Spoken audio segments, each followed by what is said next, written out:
Bonjour Thierry, Bonjour. donc vous êtes professionnel du chanvre, du lin, Du chanvre et du lin. les deux. La marque est Couleur Chanvre.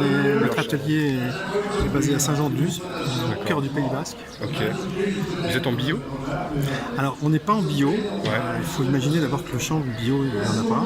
Ceci dit, mettre des produits phyto dans du chanvre, ce serait une erreur parce que le chanvre a besoin de rien. Il va très bien et il ressource la terre. Donc ça, c'est une chose. Donc vous mettez rien dessus, c'est juste que le label c'est un peu... Voilà. Déjà, ça coûte cher.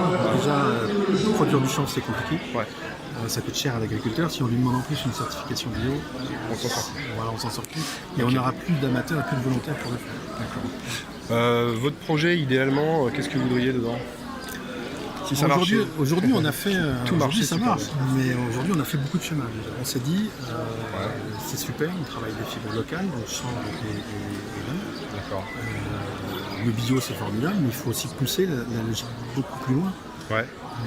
Est-ce que ça a du sens aujourd'hui d'avoir des fibres bio qui sont gavées de produits toxiques au cours de leur transformation? Oui, c'est un vrai problème. Donc nous, on a travaillé pendant plusieurs années pour créer un système d'ennoblissement, c'est-à-dire teinture et finition, où on a enlevé tous les produits toxiques, irritants, allergisants, les tensioactifs et les perturbateurs endocriniens. Ça veut dire qu'aujourd'hui, on a une teinture non seulement adaptée à la vie moderne, c'est-à-dire que les couleurs ne passent pas et tout, mais qui est parfaitement propre. Vous faites de la peinture de tissu de chanvre? Alors, notre atelier à Saint-Jean est spécialisé dans l'ennoblissement, donc dans la partie finition. En revanche, c'est vrai qu'on a aussi toute la partie amont, alors ça ne nous appartient pas, mais aujourd'hui, c'est une filière qui est vraiment très intégrée. Donc on a acheté du lin, par exemple ici, de Normandie. Ensuite du chanvre, on avait du chanvre de Normandie, malheureusement, c'est plus compliqué aujourd'hui de l'avoir, mais en revanche, on produit tout en France, c'est-à-dire tissage, confection et ennoblissement qui sont faits en France. Voilà. D'accord, ok. Donc oui, vous êtes bien quand même au cœur de la filière textile. Au cœur de la filière. Alors c'est vrai que vous textile me demandiez, végétal, toujours. voilà. Circuit court, etc. Bien sûr. Circuit court. Alors après, vous me demandez ce qui ne va pas. Il y a un point qui ne va pas du tout, c'est l'information du client. L'information du client. Oui. Ah. C'est-à-dire qu'aujourd'hui, vous avez des Made in France qui sont galvaudés, largement, et le client, aujourd'hui, c'est plus le même. Alors le client, c'est le consommateur, le consommateur, bien sûr. Ouais. Donc il voit, on lui raconte n'importe quoi, parce qu'il y a une grande opacité aussi dans l'industrie textile, et ça, c'est vrai qu'au bout d'un moment, c'est un petit peu énervant. On lui vend n'importe quoi, par contre, on lui vend un Made in France, il fait confiance, parce que naturellement, il a raison de faire confiance, mais en fait, il a tort. Ah d'accord, c'est-à-dire que derrière le Made in France, il peut y avoir plusieurs teintes, en fait. Si on veut. Ah mais vous pouvez aujourd'hui importer des tissus sales d'Asie, qui sont vraiment des tissus qui sont simplement coupés ici, mais dans Made in France. Coller l'étiquette Made in France dessus, parce qu'on a mis l'étiquette, c'est Made in France. Sans compter qu'il y a une opacité aussi totale sur les traitements qu'ont subis les textiles. D'accord. Et là, je peux vous assurer que... Donc là, on a un problème de traçabilité, en fait.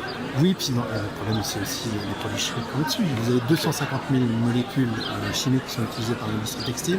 Il faut savoir que l'industrie textile, aujourd'hui, pollue plus que le transport aérien et le transport maritime réunis. D'accord. Donc c'est un vrai problème pour la planète, mais c'est aussi un problème pour le consommateur. Moi, je fais aujourd'hui du linge de lit. On passe un tiers de sa vie dans un lit. En règle générale, on est peu habillé, en tout cas c'est mieux. Et vous avez tout qui est en contact dans le lit, c'est-à-dire les muqueuses, la peau et les voies respiratoires. Trois choses extrêmement fragiles qui vont être en contact avec un tissu et surtout avec des traitements toxiques qui peuvent entraîner des allergies, voire des cancers, des maladies absolument terribles. Parce que vous avez une exposition qui est prolongée. Bien sûr.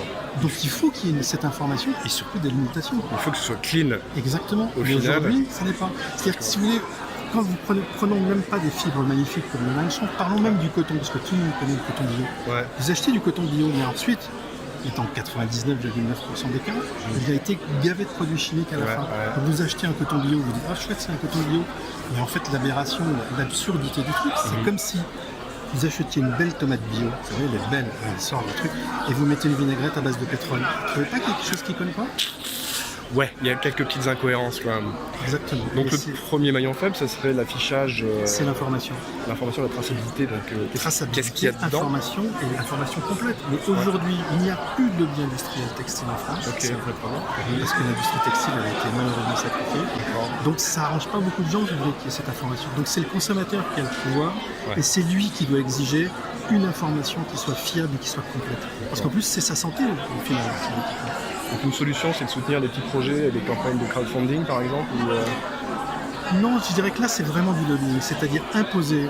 Du lobbying citoyen pour le coup. Du lobbying c'est ça citoyen, c'est-à-dire dire voilà, on veut savoir ce qu'on achète, Ok. ce qu'on consomme, d'où ça vient, Ouais. comment ça a été travaillé et quels ont été les traitements Ouais. qu'ont subis les tissus.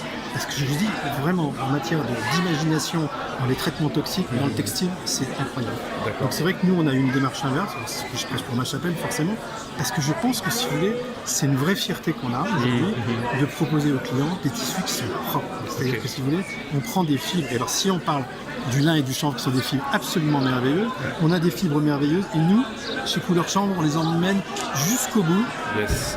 pour conserver leur vertu. Alors, où est-ce qu'on peut trouver vos produits En ligne. En bien ligne sûr, oui. Le En site, ligne, c'est couleur-chanvre.com. couleur-chanvre.com. Et puis on a 2 boutiques, on a une boutique qui est à Nantes à l'atelier de Saint-Jean-de-Luz et une Ok. boutique à Paris dans le Marais. Donc voilà, vous savez ce qu'il vous reste à faire, à partager avec vos copains et copines. Et puis, merci. Mais je vous en prie, merci à vous. Merci, à bientôt. À bientôt.